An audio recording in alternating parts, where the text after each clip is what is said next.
నీకు ఏ కూడా రాకముందే మన పాపం తీసుకొని వెంటనే ఇక్కడి నుంచి వెళ్ళిపో మధు.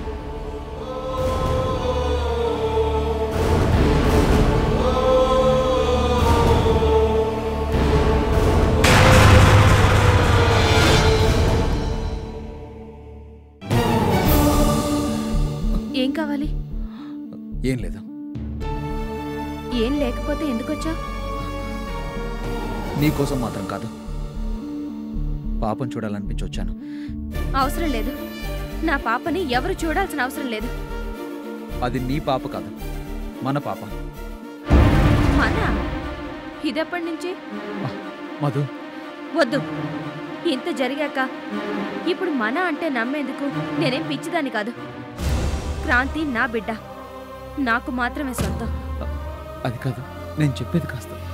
అవసరం లేదు, ఎవరు ఎలాంటి వాళ్ళో నాకు బాగా తెలుసు. అయినా ఇంత జరిగాక కూడా నేనిక్కడ ఎందుకున్నానో తెలుసా? నా పాప కోసం. మధు, నీకు తెలీదు. తెలుసు, నాకన్నీ తెలుసు. నువ్వు కూడా తెలుసుకుంటే మంచిది. ఈ ప్రపంచంలో నాకు నా బిడ్డ తప్ప ఇంకెవ్వరు అవసరం లేదు. ఇంకెవ్వరు.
రా.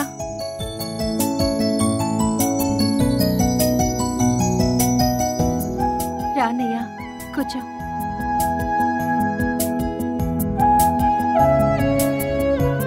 జయంతి, బాబు అచ్చుకేమన్నా తెలిసిందా? అదేంటి, పోలీస్ రిపోర్ట్ ఇచ్చినా కూడా వాళ్ళేమీ యాక్షన్ తీసుకోలేదా? పోలీసులు మాత్రం ఏం చేస్తారన్నయ్యా? అంతా మా దురదృష్టం. ఇంత పెద్ద ఇంట్లో ఏ లోటు లేకుండా చిన్ని కృష్ణులా బతికిన బాబు ఎవరి చేతికో దొరికి ఇంకెవరి చేతికో 100 రూపాయలకి అమ్ముడిపోయాడట. నా దురదృష్టమే స్వాతి కొడుకి ఈ గతిని పట్టించింది. వాడికి ఈ గతి పట్టడానికి కారణం నేనే. జయంతి, ఈ ఫ్రెండ్ స్వాతి ఇప్పుడు ఎలా ఉంది? ఎలా ఉంటుంది? కన్న బిడ్డ కనిపించక కన్నీరు మున్నీరుగా ఏడుస్తుంది. ఏడ్చి ఏమైపోతుందోనని నాకు భయంగా ఉంది. అవును, నాది అనుకున్నది దూరమైపోతే ఆ బాధ ఎలా ఉంటుందో నాకు తెలుసు. జయంతి, నీకో సంగతి చెప్పాలని వచ్చాను. ఏంటన్నయ్యా?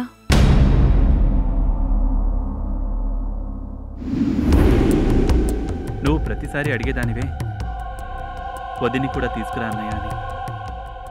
అతి త్వరలోనే తీసుకొచ్చి చూపిస్తాను. అంటే ఇన్నాళ్ళు నేనే నా భార్యని అపార్థం చేసుకున్నాను. అర్థం లేని అనుమానంతో దూరం చేసుకున్నాను. భరించలేని బాధకి, క్షోభకి గురి చేశాను. భర్తగా అనురాగాన్ని పంచి ఎంతో ప్రేమగా చూసుకోవాల్సిన నేను వేదనని, కన్నీళ్ళని మాత్రమే మిగిల్చాను. చాలా చాలా ఆలస్యంగా నా కళ్ళు తెరుచుకున్నాయి. అయితేనే ఆ దేవుడి దయ వల్ల నా భార్య కనిపిస్తే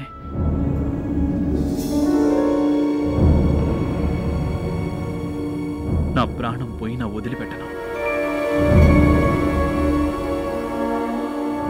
అన్నయ్య, అవును జయంతి, నా భార్య కనిపిస్తే వదిలిపెట్టను.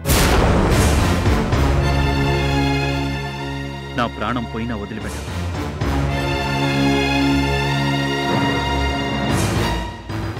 కనిపిస్తుందన్నయ్య. వదిన్ నీకు తప్పకుండా కనిపిస్తుంది. కనిపించాలని అన్ని చోట్ల వెతుకుతున్నాను. పోలీస్ కంప్లైంట్ కూడా ఇచ్చాను. ఇక నా భార్య ఎంతో కాలం దాక్కుని ఉండలేదు. దొరుకుతుంది, తప్పకుండా నా చేతికి దొరుకుతుంది.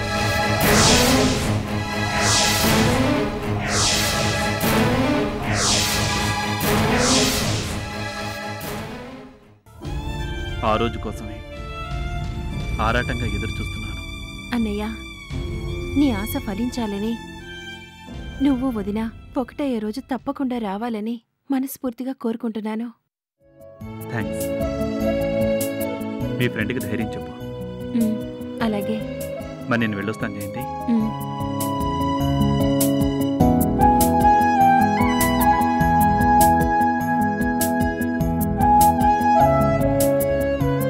ఓకే, వస్తాను.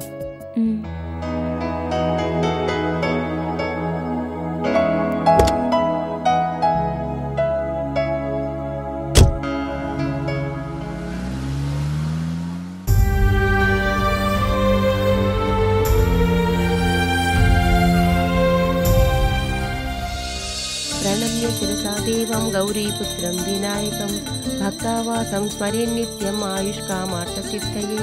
ప్రథమం వక్రతుండం చ ఏకదంతం ద్వితీయకం తృతీయం కృష్ణపింగాక్షం గజవక్త్రం చతుర్థకం లంబోదరం పంచమం చ షష్టం వికటమేవ చ సప్తమం విఘ్నరాజం చ ధూమ్రవర్ణం తథాష్టమం నవమం పాలచంద్రం చ దశమం తు వినాయకం. ఓం విఘ్నేశ్వరాయ నమః.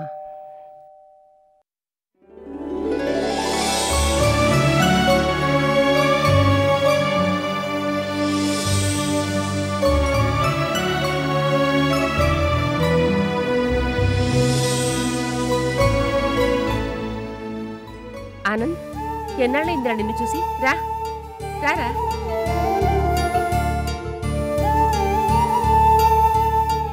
కూర్చోరా.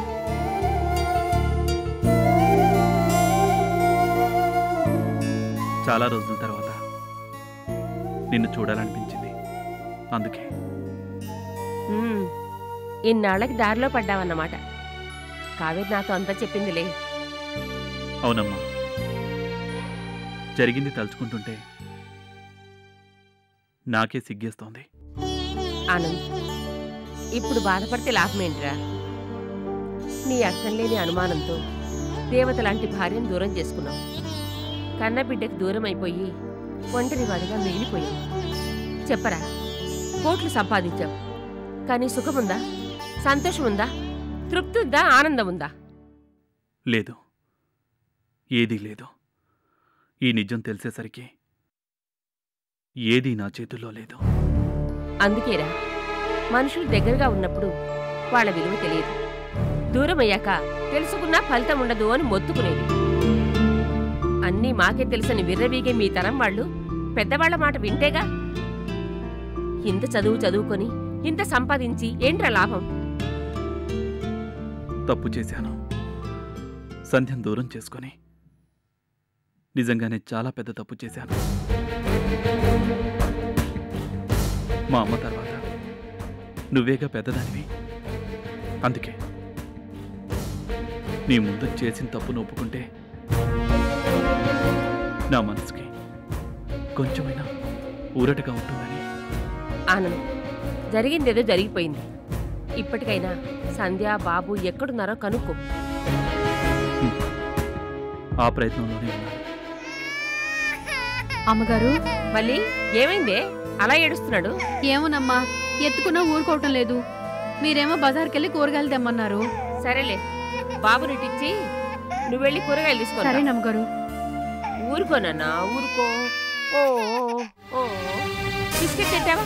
బిస్కెట్. అరే రే రే రే, ఇదిగో బిస్కెట్. బిస్కెట్ తింటావా? కావాలా? బిస్కెట్. ఆకులేస్తుందా? బిస్కెట్ తింటావా?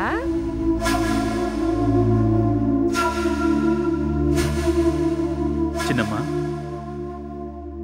ఎవరి పిల్లాడు? మా పని మనిషి మళ్ళీ కొడుకురా. ఏంటో వీడు నాకు అర్జున్కి బాగా అలవాటైపోయాడు. హలో, ఎవరో చూడు. పెన్ కావాలా? పెన్నుతో ఆడుకుంటావా? నా దగ్గరికి రా, ఆడుకుందాం. వెళ్ళు. అమ్మయ్యా, నీ దగ్గరికి బాగానే వచ్చాడే. బిస్కెట్ తింటావా? బిస్కెట్. చిన్నమ్మ, మా బాబు కూడా సరిగ్గా ఇప్పుడు ఈ బాబంతే ఉంటాడు కదా. అర్థమైందిరా. సంధ్య ఏ తప్పు చేయలేదన్న నిజం నీకు తెలిసిపోయాక ఇప్పుడు నీ కొడుకు కోసం నీ ప్రాణం కొట్టుకుపోతుంది కదూ.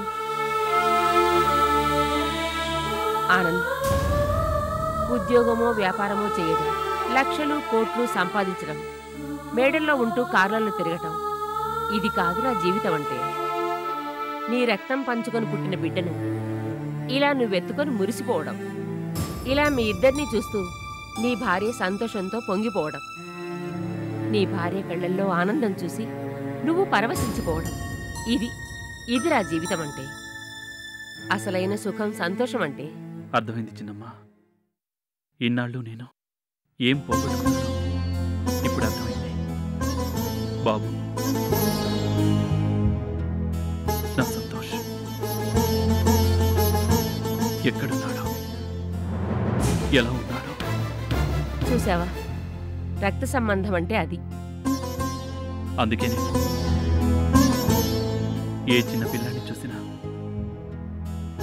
ఇలా ఎత్తుకోవాలనిపిస్తోంది. ఆనంద్, బాధపడకురా. నీ కొడుకు నీకు తప్పకుండా దొరుకుతాడు. ఆ చిన్నమ్మ, దొరకడం అంటే గుర్తొచ్చింది. నా ఫ్రెండ్ రాజశేఖర్ అని ఈ మధ్య చనిపోయాడు. వాళ్ళ ఇంట్లో ఉండే స్వాతి అని ఆవిడ కొడుకుని డబ్బు కోసం ఎవరు దుర్మార్గులు కిడ్నాప్ చేశారట. అవును చిన్నమ్మ, రాజశేఖర్ భార్య జయంతి మొన్న వాళ్ళ ఇంటికి వెళ్తే ఎలాగైనా ఆ స్వాతి కొడుకు ఆచూకీ కనుక్కోమని ఎంతగానో బతిమాలింది. ఆ కేసుని ఇన్వెస్టిగేట్ చేస్తోంది మన అర్జునేనట. ఎలాగైనా వాడితో చెప్పి ఆ బాబుని త్వరగా ట్రేస్ చేయమనాలి. ఆ బాబుకి ఎన్నేళ్లుంటాయిరా? ఎన్నో ఏళ్లు కూడా. ఇంచుమించు ఈ పిల్లాడంతే ఉంటాడు. అంటే మన సంతోష్ ఈడు పిల్లాడే అన్నమాట. దుర్మార్గులు అంత చిన్నపిల్లాన్ని ఎత్తిపోవడానికి వాళ్ళకి మనసెలా ఒప్పిందిరా? చిన్నమ్మ, అర్జున్కి నేను ఫోన్ చేసి చెప్తాను. నువ్వు కూడా ఓ మాట చెప్పు. అలాగే. పాపం, బిడ్డను దూరం చేసుకున్న ఆ తల్లి ఎంతగా ఏడుస్తోందో.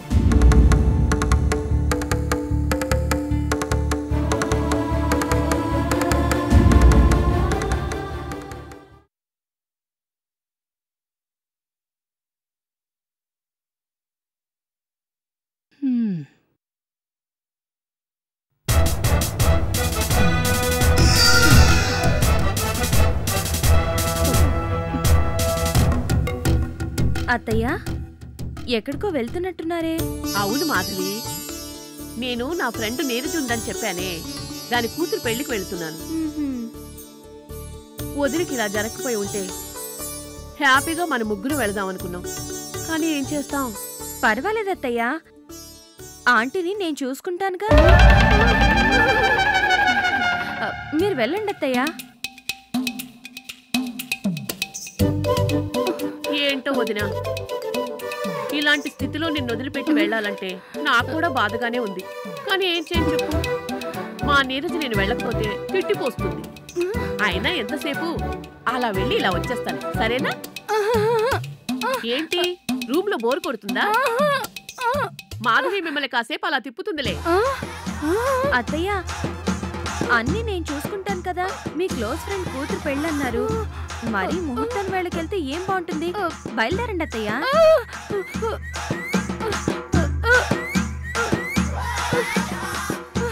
ఏంటో నీ సైకిల్ అయితే నాకేం అర్థం కావటం లేదు. అత్తయ్య, ఆంటీ సైకిల్ దేనికో నాకు అర్థం అవుతున్నాయి కదా. మీరు నిశ్చింతగా వెళ్ళిరండి. వదినా వెళ్ళొస్తాను. మాధవి జాగ్రత్త.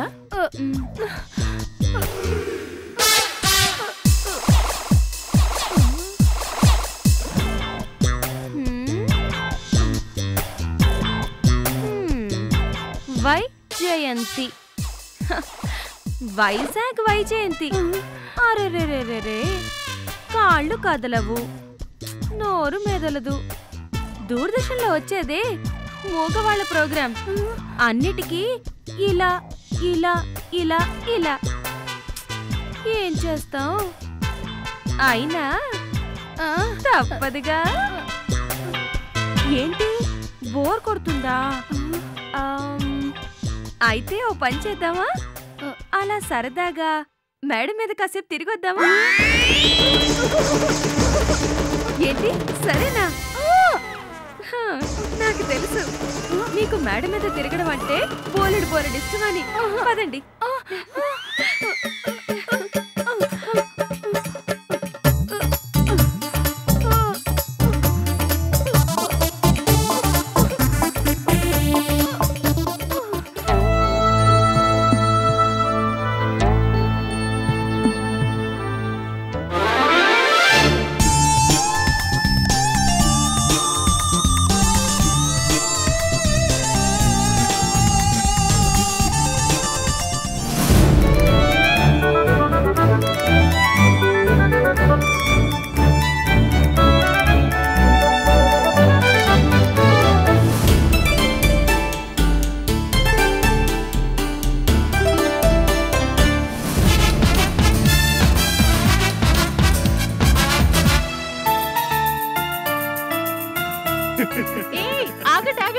నా చేతితో చేసిన వేడి వేడి పకోడీలు రుచి చూడండి. అర్జున్, ఎందుకైనా మంచిది డాక్టర్ ఫోన్ చేయి. డాక్టర్ కాదురా, అంబులెన్స్ కి ఫోన్ చేయాలి. అంబులెన్స్ కి. ఆగండి ఆగండి పాపం, మీ మాటలకి కావేరి ముఖం చూడండి ఎలా డల్గా అయిపోయిందో. కావేరి, నువ్వేమి బాధపడకు. వీళ్ళిద్దరూ తినకపోతేనే ఆ పకోడీలన్నీ నేనే. థ్యాంక్స్ చిన్నమావయ్య, నువ్వైనా నన్ను సపోర్ట్ చేసినందుకు. కావేరి, మరీ అంత ఫీల్ అయిపోకు. వీడు మొత్తం తినేస్తాడనుకున్నావా? నీ పకోడీలన్నీ మూట కట్టి పోలీస్ స్టేషన్కి తీసుకెళ్ళి ఎంత కొట్టినా నోరు విప్పని గజ దొంగలుంటారే, వాళ్ళకి తినిపిస్తాడనమాట. నీ పకోడీని దెబ్బకి వాళ్ళు తాటిపోయి కడుపులో గుడగడం అనగానే తప్పీమని వీటితో పాటు దోచుకున్న సొమ్ముల వివరాలని బలుక్కుని కక్కేస్తారన్నమాట.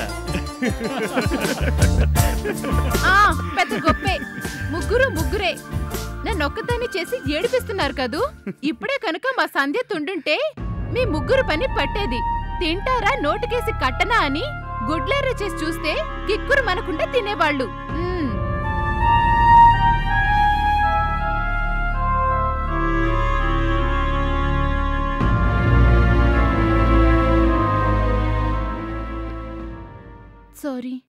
సారీ మావయ్య. సారీ ఇది కావేరి, నువ్వు నిజమేగా చెప్పావు. సంధ్య లాలించేది, బుజ్జగించేది, మాట వినకపోతే బెదిరించేది. ఆనంద్, అవునరా, మన మధ్య సంధ్య లేదు అని ఒక్క మాట, ఒక్క క్షణంలో ఎంతటి భరించలేని నిశ్శబ్దాన్ని సృష్టించిందో చూసావా? అవునన్నయ్య, వదిలి లేకుండా ఎంతసేపు మనం నవ్విన నవ్వులు తెచ్చిపెట్టుకున్నవే అని మనందరికీ తెలుసు. మన మధ్య నిశ్శబ్దాన్ని పోగొట్టడానికి కావాలని కావేరిని ఏడిపిస్తున్నామని తెలుసు. ఏమండి? అవును కావేరి, అపార్థాల మబ్బులు తొలగిపోయి మనందరం కలుసుకునే మంచి రోజు రావాలని ఎప్పుడు నీతో చెప్పేవాణ్ణి. మనం మాత్రమే కలిసాం. సంధ్య బాబు లేరు.